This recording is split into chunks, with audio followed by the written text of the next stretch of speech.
Now I'm going to teach you how to play Munchkin. Munchkin is a take-that style card game that has players moving through the dungeon, kicking open doors, and fighting various monsters. The goal of the game is to reach level 10. The three main ways you get a level are by killing a monster, playing a go up a level card, and by selling items worth 1,000 gold. The first player to hit level 10 wins, and the game ends immediately. Munchkin comes with 2 decks of cards, the door deck and the treasure deck, along with a 6-sided die. There are various card types in the game, which I'll go through now. First card type are race cards. At the top of the card, you'll see the name of the race, then some effect text wrapped around the art, and finally at the bottom, the card type, in this case, a race card. You can only have one race card in front of you at a given time, and there are 3 races in the base game. If you do not have a race card, you are considered to be a human. There are also class cards. They work similarly to the race cards and have the same layout. In addition, you can only have one class card in front of you at a time, unless you have a special card out. Then, there are one-time use items. These items can only be used once, and they'll say so at the bottom. In addition, they'll usually have a gold value at the bottom that you can use to sell for levels, which I'll explain shortly. Then there are more permanent items. These items have the name of the item at the top, any bonus it gives you in combat, and then the types of classes that can use it. At the bottom, you'll see the slots it consumes and the amount of gold it's worth. If an item is big, you can only have one of them out at a given time, no matter what. Otherwise, you may hold all the items you like. However, some items occupy a certain slot, like a headgear slot. You can only have one of each of these active at a time. If an item does not have a slot, then you may simply stack as many as you like. Then there are a variety of go up a level cards. They all have different names, but the same effect. You can play them anytime, and you can play them on any player. Then there are the all-important monster cards. The monsters range from a potted plant to a plutonium dragon. The monsters have the name of the monster at the top, any effects above the art, sometimes below, and bad stuff at the bottom. Bad stuff will apply if you do not defeat the monster or if you fail to run away. At the bottom, you also might see a number of levels. If you do not see a number of levels, it is assumed that you gain 1 level from defeating the monster. Otherwise, you gain the number described. And you'll see how many treasures the monster is worth. If you defeat the monster successfully or dissipate it with a card effect, then you gain that many treasures from the treasure deck. Next up, there are monster modifiers. These can be played on a monster that is in combat at any time, even if you're not the one fighting it. These can enhance or weaken a monster. Next up are curses. If you reveal a curse during the kick open the door phase, then it applies to you immediately. Otherwise, you can play it from your hand at any time on another player.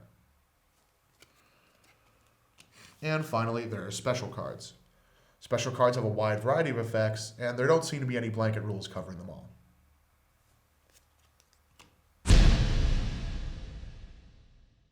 To begin a game of Munchkin, you'll have to go on a special pre-game quest to find a method of tracking each player's level. The game does not include one, so you'll need to find some pennies or tokens or a pad of paper. Once you've done so, each player will be dealt 4 cards on the top of both decks, the door deck and the treasure deck. Then, each player can immediately play any race or class cards available to them. Remember, you can only have 1 race and 1 class card out at a given time. Then, each player may play any items in front of him that he wishes to. You do not have to be able to actually get use from the item in order to play it in front of you. For instance, a thief could play a card that says not usable by thief for purposes of trading later. The same is true of one-time use items. You do not have to use them in order to play them in front of you. Then, any cards drawn that aren't those are placed in your hand, and you randomly determine the starting player, and that player can begin his first turn. Munchkin is played in a series of turns. On your turn, you'll go through 4 steps. The first step is to kick open the door. When you kick open a door, you'll flip the top card of the door deck. If it's a monster, you'll have to fight it immediately. If it's not a monster, you'll simply show it to every player and then add it to your hand. However, if you're fighting a monster, you'll need to have a bonus greater than its level. Your bonus is a combination of your current level, plus any bonuses accrued from weapons in front of you that you can use, and one-time weapons that you can use from your hand, such as Magic Missile. If you cannot defeat the monster, you have two options. You can either ask other players for help or run away. If you ask other players for help, you agree beforehand on how to divvy up any treasure received from the monster.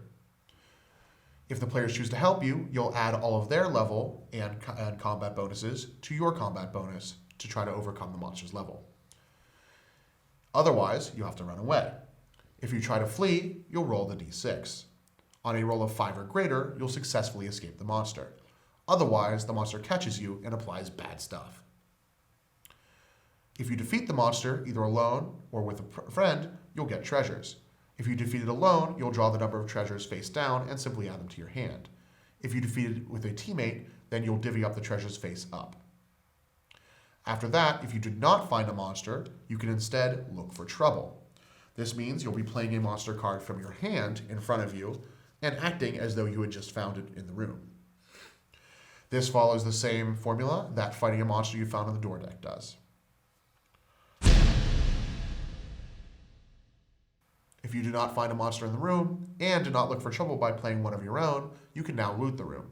To do so, simply draw the top card of the door deck and place it face down in your hand. The last step of the turn is called charity. If you have more than 5 cards in your hand, you must give cards away to other players, specifically the player with the lowest level. Once you're down to 5, your turn ends and the next player's turn begins. Now you know how to play Munchkin.